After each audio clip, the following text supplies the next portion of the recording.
Il y a 20 ans, j'imagine que beaucoup de questions se sont posées, comme dès qu'on touche à la PMA, on touche aux questions d'éthique aussi. Pas simplement il y a 20 ans, c'est des techniques qui sont en prise directe avec les problèmes de société. On en connaît quelques-uns dans l'actualité récente. Il est évident que ça nous oblige à réfléchir.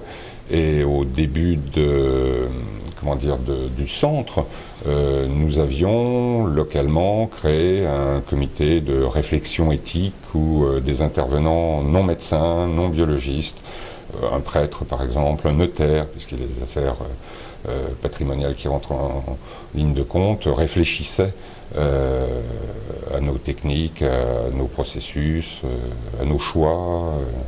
Voilà. Finalement, bon, 20 ans plus tard, on voit que ça a bien avancé quand même.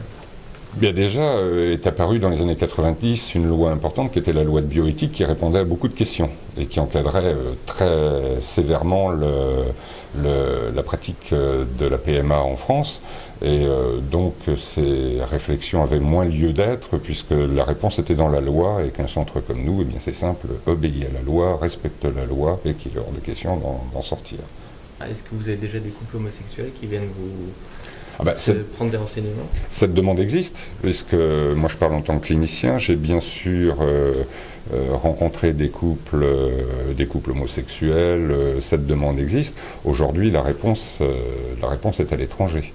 Et ces couples-là connaissent parfaitement les circuits pour aller à l'étranger. Pour le moment, c'est pas permis en France, donc il n'y a pas de... il n'y a pas de réponse de notre part, il n'y a pas de réponse adaptée. Par contre, en général, ce sont des gens très bien renseignés.